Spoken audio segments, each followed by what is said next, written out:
confessions time. So send in your confession, please, if you have something for us. And if we use yours, you get a smart speaker and you get into the podcast. Today's comes from Horace. Horace, thank you very much indeed for this. Father Simon, Brother Matt, Sister Holly, and the collective Greatest Hits Forgiveness team. I always enjoy the confessions, but the recent one where, Simon, you adopted the allo allo French accent for a French exam oral made my blood run cold and awoke a long dormant memory from 1984, which I had hoped I had forgotten for good. I was 19 at the time and going to a London college with a view to doing something useful in my life. My best mate at the time was Andy, we'll call him that anyway, who's a bit of a whiz with chat-up lines in various languages and who had a mischievous streak which everybody loved. Unless, of course, they were on the receiving end, and that, Father Simon, is primarily the cause of my confession. You see, we had both opted for a work experience day, which involved attending various criminal courts and observing. For us, though, it was an excellent way to skive off college and have a bit of a laugh in London at the same time. We marvelled at the posh surroundings that we found ourselves in, and during lunch we mingled with what we could only guess were the creme de la creme of the judicial world. We were halfway through the afternoon and seriously contemplating opening time at the pub when an interesting case arose, which involved a German tourist who'd been caught shoplifting. After much toing and froing in the court, which at times seemed like a sketch from Fawlty Towers, it became apparent that the tourist in question did not fully understand what was going on. The judge, slightly exasperated, therefore turned to the public gallery in a last-ditch attempt to get the case underway and asked if anybody could speak German and would be willing to act as a court interpreter. Quick as a flash, Andy volunteered. And before I could dissuade him from the notion, he was on his way into the court to be formally sworn in for the proceedings.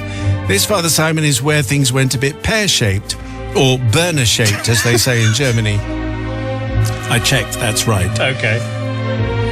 I mean, this is ridiculous. Andy kept giving me his look. I knew he was in trouble, but I hoped it was just me misinterpreting the situation. However, after being formally sworn in, Andy was finally asked by the prosecution if he could ask the tourist why he had stolen the goods. Andy, delighted to be at the centre of the attention in the court, at which point you could have heard a pin drop, drew himself up to his full height, grasped at two non-existent lapels on his front, presumably like the lawyers tend to do with their gowns, and curling his upper lip and tilting his head back, he said very loudly, "Why did you steal the goods?" Well, Father Simon, the place erupted. The public gallery was howling with laughter, and the poor German looked totally perplexed. Looking this way and that, the judge blew a minor gasket at this irreverent jocularity and immediately brought proceedings into order. To top it off, he fined Andy £5 for contempt of court, which we could see coming a mile off, and began to lecture him about wasting the court's time. Fair enough, really. It was at this moment, Father Simon, that I chose to sneak out of the public gallery and abandon Andy to his fate. Although we did catch up afterwards and have a bit of a laugh about it all. And it got a mention in the Times the next day, would you believe? I'm not at all surprised. We did eventually drift apart after college. The event still haunts me today, and the recent confession forced me to seek absolution for a guilt which has been carried all these years. In particular, I seek forgiveness for letting Andy volunteer in the first place and then abandoning him in his hour of need. However, and perhaps most importantly, I have forever worried about the poor German tourist and what he thought of this example of British justice, bringing an interpreter down, swearing him in, and then fining him for not doing his job properly. I never did find out what happened to him, and so, Father Simon, I seek forgiveness for my part in this sorry tale, in the hope that I can now finally put this memory to rest. Yours contritely and in hope of absolution, Horace. I imagine that's Horace, as in Horace Rumpole. Yeah. Of the Bailey. Well, if he couldn't see that there was trouble coming, if he's pretending to speak German in a court in London or anywhere, to be perfectly honest, guy's a fool. Sister Holly. I mean, he was officially sworn in. Yes. He just made such a mockery of the British justice system. Absolutely dreadful. Wasted the court's time as well. Wasted everybody's time. Also, obviously he abandoned his friend. He could have held him back or stopped him. But no, he didn't. And so I think it's an open and shut case. Absolutely not forgiven. I would love to have been there just to see him say, why did you steal the goods?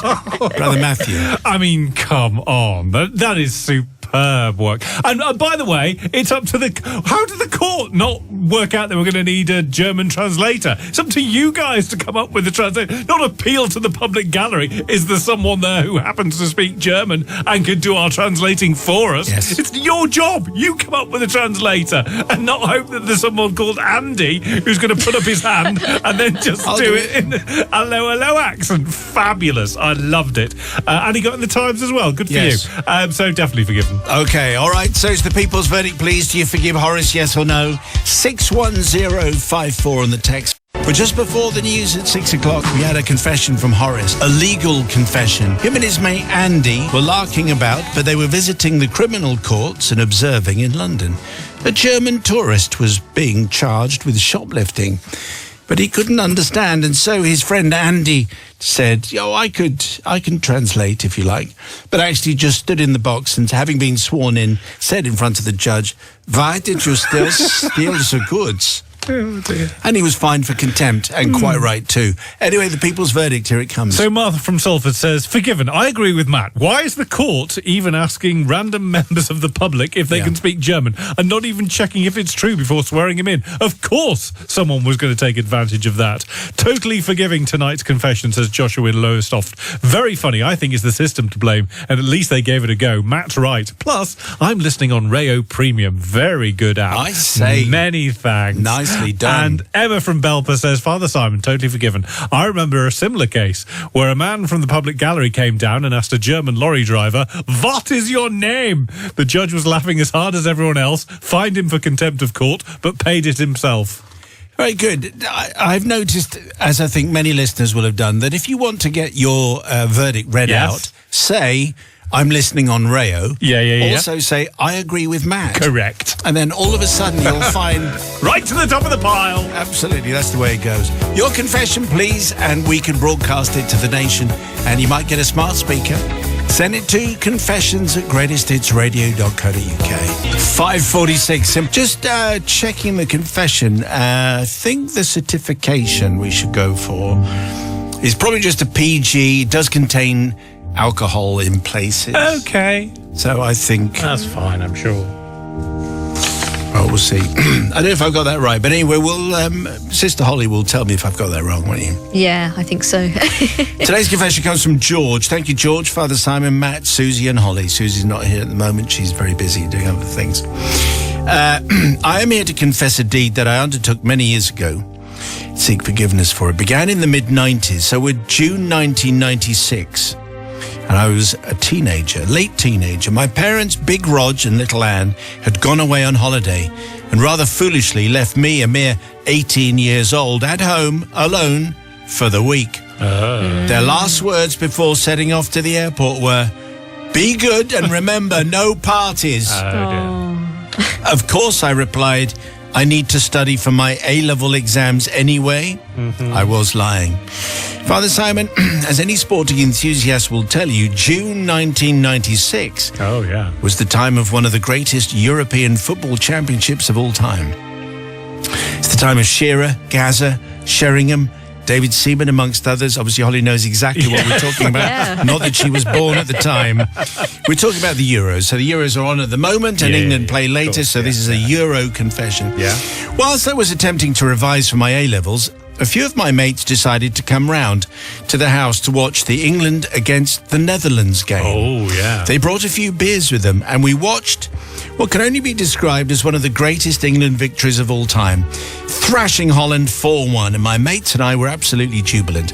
Unfortunately, after the game had finished, we'd run out of beer.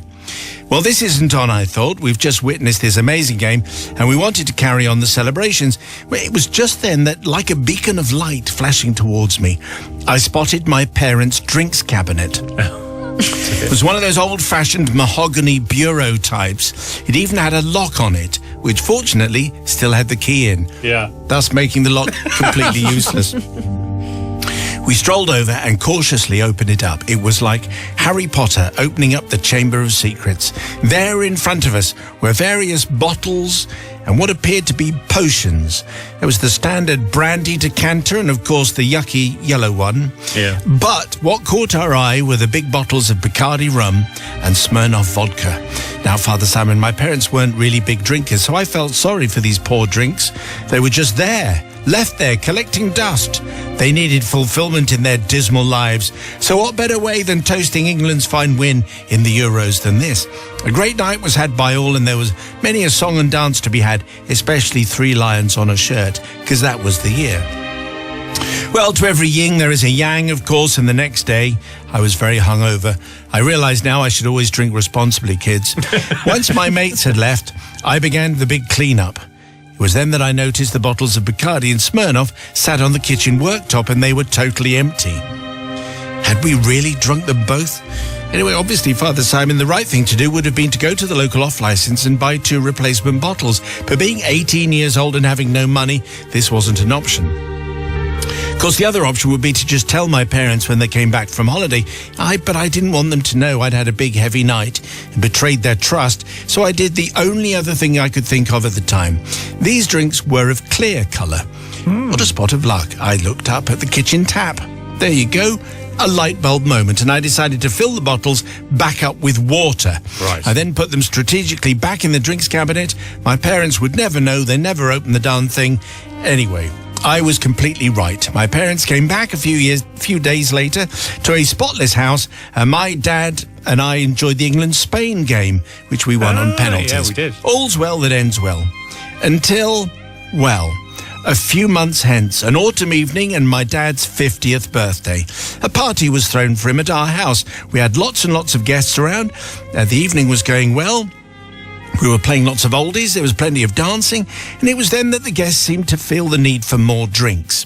You've guessed it, my stepmum headed over to the drinks cabinet and got a variety of bottles out, including the Bacardi and vodka bottles. Anyone for vodka and orange? She announced. A rum and coke, maybe. My face dropped. Father Simon, what happened over the next few hours was a true phenomenon. On tenterhooks, I glared across at several guests who were ploughing back their rum and cokes and vodkas and oranges, vodkas and lemonades. I studied their faces with intrigue and dread.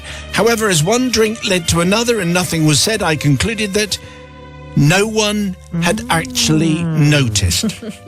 These prize idiots were drinking water and coke, water with orange and water with lemonade, and they were none the wiser. Did they actually believe they were getting more drunk as the night went on? One guy called Chris at the end of the night said, "Oh, I better get a taxi home." And I said, "Good idea, Chris, you've had a lot to drink. Yeah. I'll call you a taxi," even though I knew he was as sober as a judge. Well, Father Simon, the secret has stayed with me for 30 years. My parents never knew anything. So I seek your forgiveness, first of all, from my parents, whose trust I broke by raiding their drinks cabinet. I'm unsure whether to ask for forgiveness from the guests, who, let's be honest, had a good night anyway and would have had the delightful bonus of not having a hangover the next morning. I do ask forgiveness from Chris for he had to fork out £25 for a taxi, and he didn't need to have one. And please remember, before you judge my deceitfulness, that those drinks had the best time ever. Yeah, I think that's the weakest argument, actually. I don't think we need any argument on behalf of a bottle of drink. I now hand my fate over to you, says George. Sister Holly, the voice of responsibility, goes first. Well, it was a trilogy of errors, really. We start things off stealing. That's never a good idea. Stealing from your parents and taking those drinks. It was just never a good idea to begin with.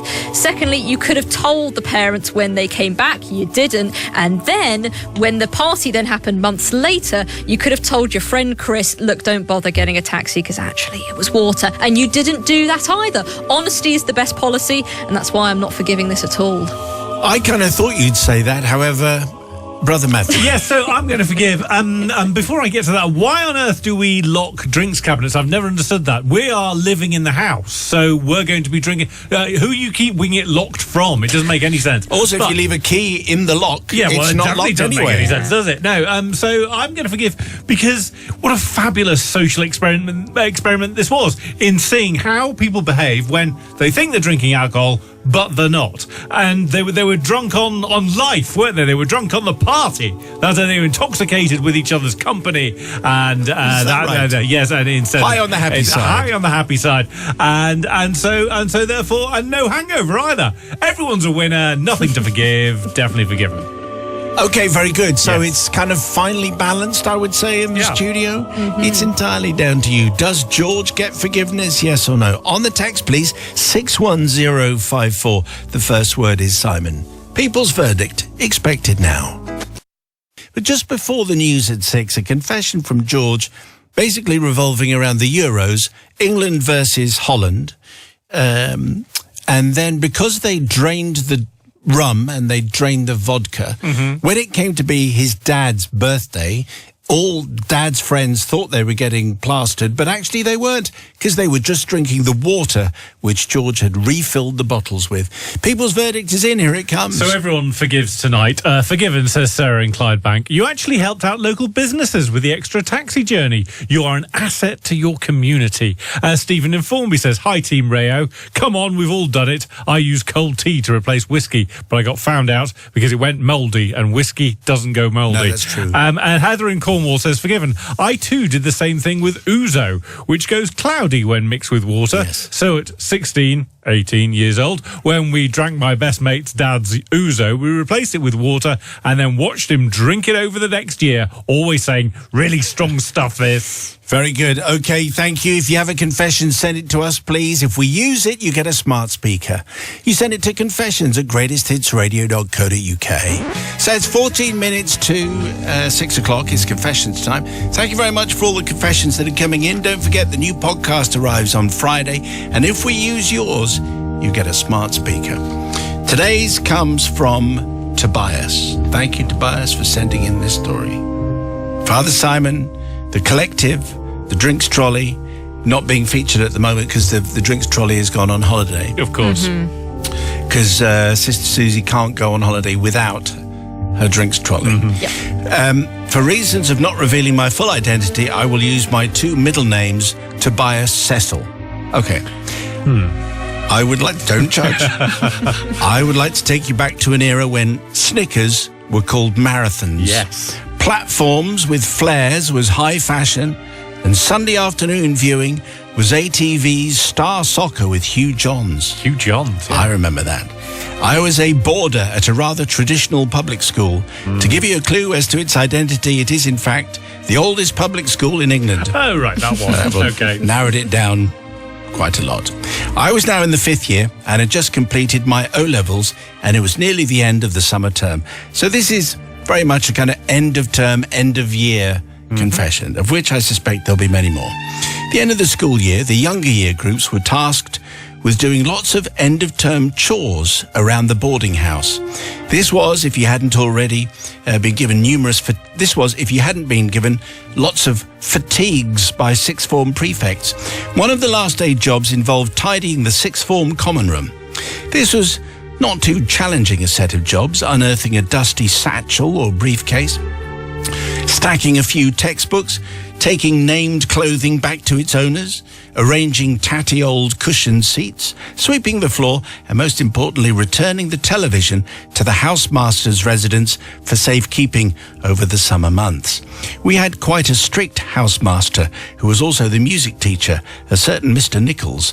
He was tall, balding, and had a rather large nose, which was often visited by his index fingers. Oh, lovely. For this reason, he was known more commonly as Picker Nichols. Now, televisions in those days mostly came from radio rentals and were basically large wooden boxes with a screen. The type of TV that sometimes, due to a broken aerial, had to function with a rearranged metal wire coat hanger resting on top. This, Holly, is ancient history, I appreciate. Yes. It's the way things used to be. I volunteered to take the large TV back to Picker's house and declared declined any offers of assistance. I wasn't weedy. I could carry this on my own. Everyone cleared off and I got ready to do my simple task. I mean, what could possibly go wrong? I laid the aerial on top and, stretching my arms from one side to the other, grabbed hold of the large bulk of the television and proceeded to walk backwards a few steps. After a couple of paces, I pivoted 90 degrees and turned towards the door. And then it happened. It was like a scene from a Laurel and Hardy silent movie.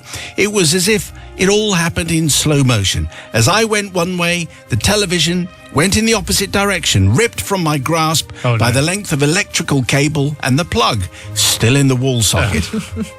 As I watched in despair, the radio rental's wooden box landed on the wooden floor and began separating, similar to one of those cartoon scenes where all the sides of the shed fall outwards. Yes. Yeah. OMG, as we didn't say back in those days, and a few more choice words were said under my breath. I felt the sweat on my back, my face flushed red, my collar seemed tight. I looked around and saw no one. Quickly, I tried to attach all the sides, lifted the TV back onto the small table and removed the plug and put the cable on top. And at that point, some other boys wandered into the common room. "What's happening?" they asked as they saw me fiddling with the sides and looked a bit curious.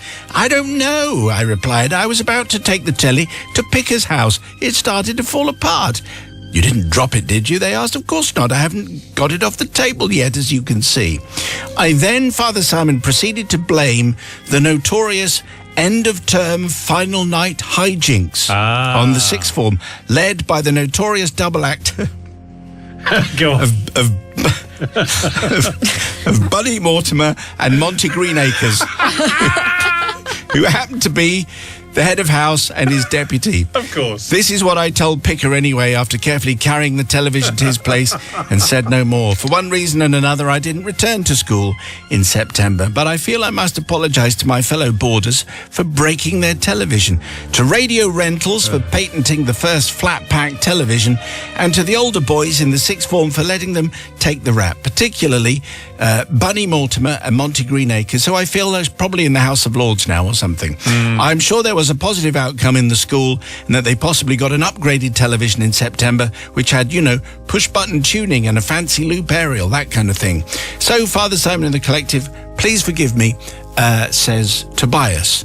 That's Tobias Cecil. Names have been changed, obviously, to protect the guilty.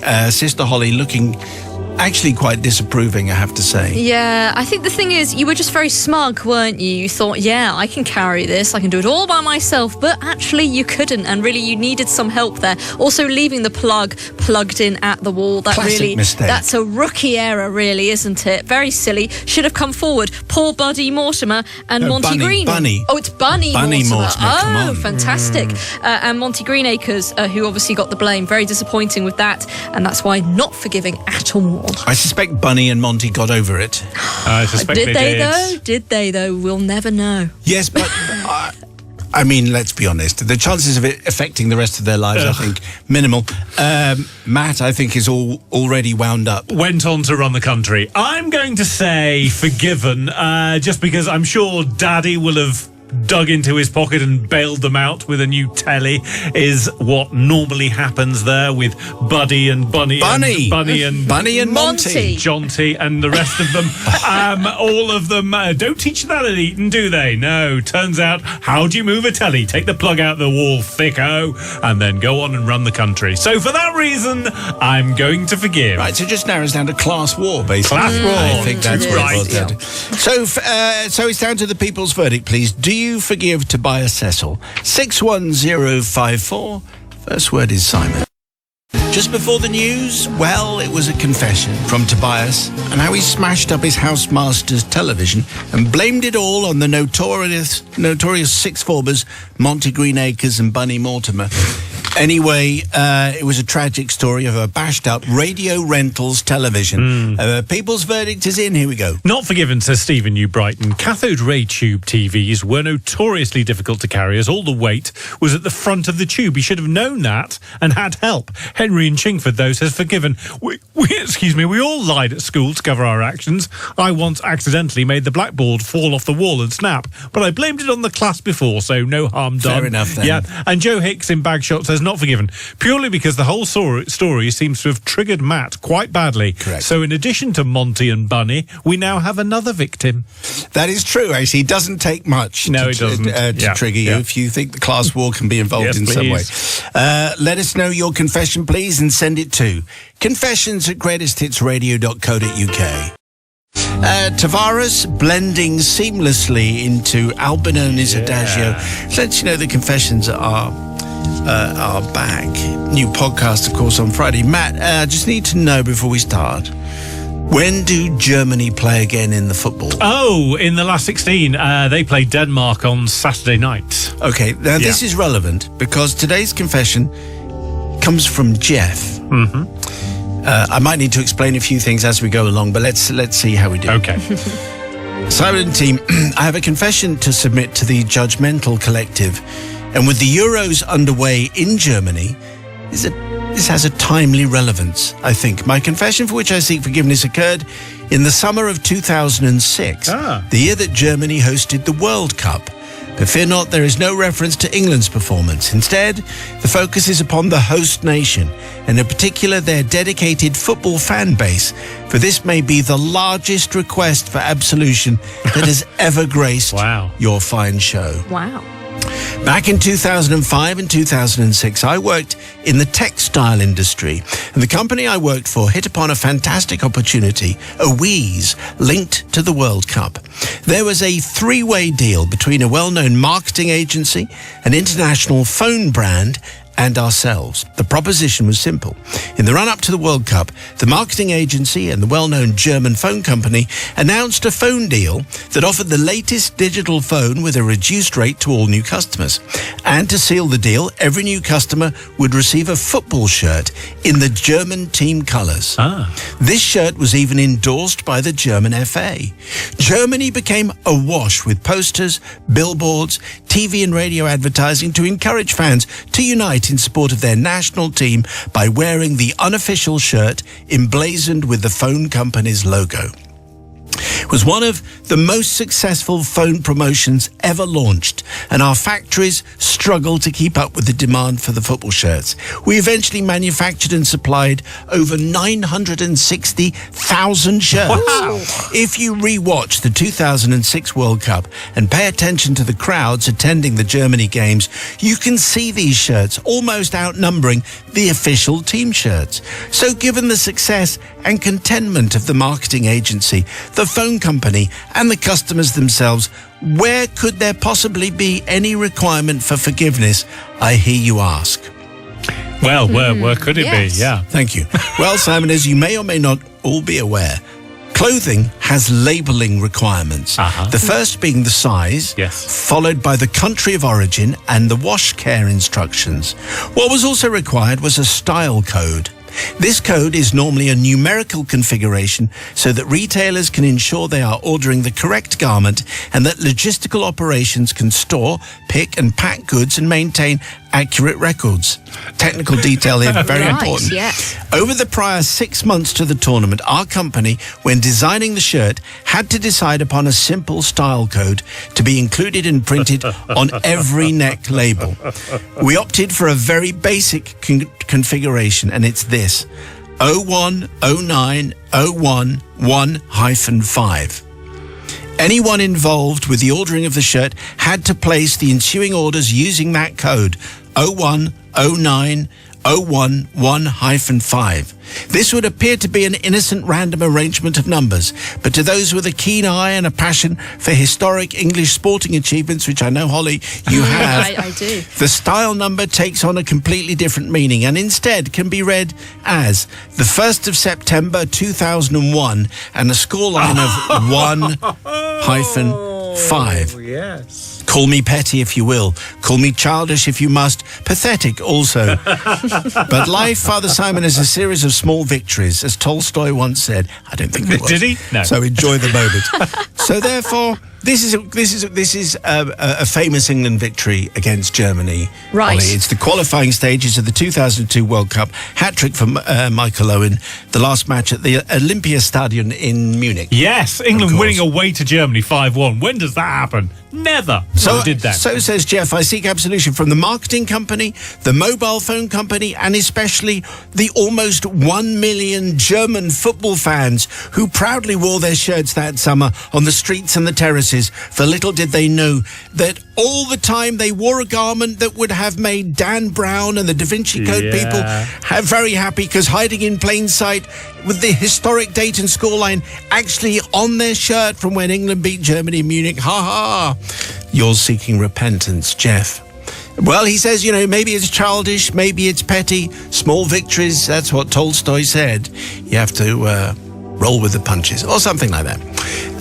Sister Holly, did you follow that? Yes, I did. And pathetic, childish and petty, I think, is quite right. Is that where you're going? Yeah, welcome to my world. I think hanging on to that, this was years later, 2006, and this match happened in 2001. Get over it. I just feel like it was childish. He put it in the collar of every single one. Like, every single sportsman. This is a sneaky thing I did that you didn't notice. And I just think that's a bit lame and a bit naff. And so for those reasons, not forgiving at all. New voice from Holly there. Yeah, very stern. Very happy with that one. He obviously really enjoyed the fact that he watched the football and he thought, see all those shirts?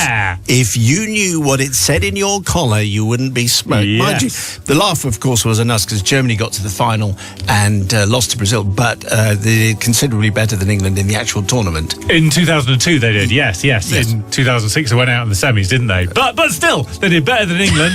And I'm going to forgive, because honestly, I would have taken that opportunity as well to be able to put a secret code into all of those shirts and know that they're all wearing on the back the symbol of their defeat when Owen scored a hat-trick, Emil Heskey, Steven Gerrard as well. 5-1 in your backyard, even though we got knocked out in the quarters. But apart from that, we were the moral victors, so forgiven. Okay. Well, it's the people's verdict. Apparently, it's the largest amount of absolution ever asked for. Yes, an entire nation. Because 1 million Germans had this. Okay. 61054, first word is Simon. Forgiveness for Jeff, yes or no? 61054, first word is Simon. For the news at 6 o'clock, we had a confession from Jeff. He's in the clothing industry, isn't he? Textiles. Yes, yeah. And he was part of a big promotion, 2005, 2006, to get a fantastic, beautiful German fan shirt, which everybody wore, millions of people. 960,000 anyway. And the very basic code that they had in the label, which they thought was just an innocent code, was 010901-5, the 1st of September. That was the date when England beat Germany 5-1. Correct. This is the way the English proceed, with these small little victories, memorialised forever in the necks of various German shirts. What do we get on the people's verdict? So forgiven, says Tommy. I love this confession. It's such a small, petty thing to do, but a small win for England. Get in there, Jeff. Julia in Bristol says not forgiven. The English always must show off. This is why we can't have nice things. But Carrie in Ipswich says forgiven. Sweet Caroline, more like sweet Jeff. We should be chanting his name in the next match. So if you have a confession, thank you. Yeah. Well done on the different spirited voices that you did there. Yeah.